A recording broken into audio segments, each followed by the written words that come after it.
British সংবাদ মাধ্যম BBC জানিয়েছে, সুইজারল্যান্ডে চীন ও যুক্তরাষ্ট্রের মধ্যকার বাণিজ্য আলোচনায় অগ্রগতি হয়েছে।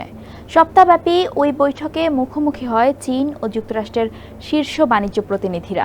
জানুয়ারিতে চীনা পণ্যের উপর ট্রাম্পের ১৪৫% শুল্ক আরোপের পর দুই দেশের কর্মকর্তাদের মধ্যে এটি ছিল প্রথম সরাসরি কোনো আলোচনা।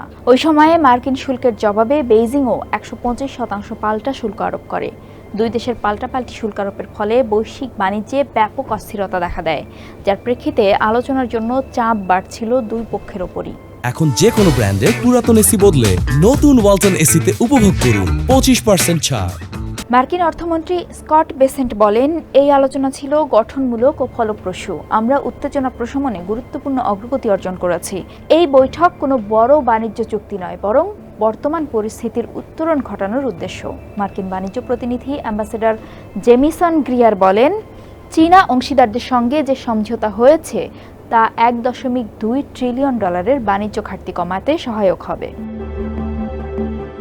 চীনের ভাইস প্রিমিয়ার হে লিফেং আলোচনার মূল্যায়ন করে বলেন, এই বৈঠক ছিল গভীর, উন্মুক্ত এবং তাৎপর্যপূর্ণ।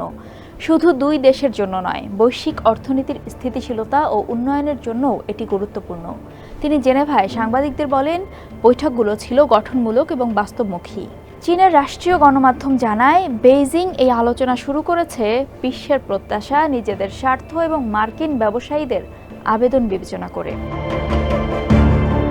বিবিসির প্রতিবেদনে যুক্তরাষ্ট্রের বাণিজ্য দপ্তরের সাবেক আন্ডার সেক্রেটারি ও বাণিজ্য বিশ্লেষক ফ্রাঙ্ক লেভিন বলেন, আমি আশা করছি দুই দেশ শুল্ক কমাবে, যদিও তা ইতিহাসের তুলনায় এখনও অনেক বেশি থাকবে। তবে হেনরিক ফাউন্ডেশনের ট্রেড পলিসি প্রধান ডেবোরা এলমস এতটা আশাবাদী নন। তার ভাষায়, এই পাল্টা শুল্কের বিষয়ে আলোচনা হতে পারে, তবে সম্ভবত তেমন কিছু হবে না। আমার ধারণা মূলত আলোচনা চালিয়ে যাওয়ার একটা চুক্তিই হবে। বিশ্ব বাণিজ্য সংস্থার মহাপরিদর্শক জেনারেল এনগোজি ওকোনজো ইওলা এই আলোচনাকে একটি বড় অগ্রগতি বলছেন। তিনি দুই দেশের এই গতি বজায় রেখে উত্তেজনা প্রশমনে সহায়ক এমন সমাধানে পৌঁছাতে আহ্বান জানান। আলোচনার প্রথম দিনের পর মার্কিন প্রেসিডেন্ট ডোনাল্ড ট্রাম্প সামাজিক যোগাযোগ মাধ্যমে বলেন, এটি চীন যুক্তরাষ্ট্র সম্পর্কের একটি নতুন সূচনা। আলোচনা ছিল খুবই ভালো, বন্ধুত্বপূর্ণ এবং গঠনমূলক। দারুণ অগ্রগতি হয়েছে। তবে হোয়াইট হাউসের প্রেস সেক্রেটারি ক্যারোলিন লেভিট বলেছেন, ওয়াশিংটন একতরফাভাবে শুল্ক কমাবে না, চীনকেও কিছু ছাড় দিতে হবে। বেইজিংও আগেভাগে জানিয়ে দেয়, শুল্ক কমানোর শর্তেই তারা আলোচনা করতে বসেছেন। যুক্তরাষ্ট্রের অর্থনীতি বছরের প্রথম প্রান্তিকে 0.3% হারে সংকুচিত হয়েছে। এই মন্দার সময়ে অনেক মার্কিন কোম্পানি আগেভাগে পণ্য আমদানি করতে বাধ্য হয়। অন্যদিকে চীনা রপ্তানিকারকরা বড় সংকটে পড়েছে। সার্ভো টেকনোলজি নামে একটি প্রতিষ্ঠান বিবিসিকে জানায়, আমাদের অর্ধেক পণ্য সাধারণত যুক্তরাষ্ট্রে বিক্রি হতো, এখন সেগুলো চীনের একটি গুদামে বাক্স বন্দি অবস্থায় পড়ে আছে। গত এপ্রিল মাসে প্রেসিডেন্ট ট্রাম্প লিবারেশন ডে ঘোষণার দিনে সব আমদানির উপর সাধারণ শুল্ক আরোপ করেন। হোয়াইট হাউস জানায়, 60টি বাণিজ্য অংশীদারকে অতিরিক্ত শুল্কের আওতায় আনা হয়েছে, যার মধ্যে চীন ও ইউরোপীয় ইউনিয়ন রয়েছে। ট্রাম্প বলেন, এটি যুক্তরাষ্ট্রের প্রতি বছরের পর বছর ধরে চলা অন্যায্য বাণিজ্য নীতির জবাব। যুক্তরাষ্ট্রে আসা সব ধাতু যেমন স্টিল ও অ্যালুমিনিয়াম এবং গাড়ি ও গাড়ির যন্ত্রাংশের উপর 25% আমদানি শুল্ক আরোপ করা হবে।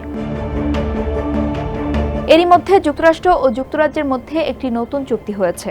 যুক্তরাজ্য 1 লাখ গাড়ি পর্যন্ত রপ্তানি করলে সেগুলোর উপর শুল্ক 25% থেকে কমিয়ে 10% করা হবে।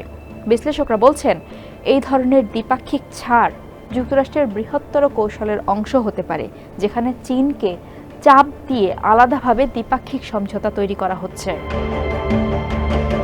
তবে যুক্তরাষ্ট্র চীন বাণিজ্য আলোচনার পরিপূর্ণ বিবরণ এখনও প্রকাশ হয়নি, কিন্তু দুই পক্ষই আলোচনা অব্যাহত রাখতে সম্মত হয়েছে বলে আভাস মিলেছে।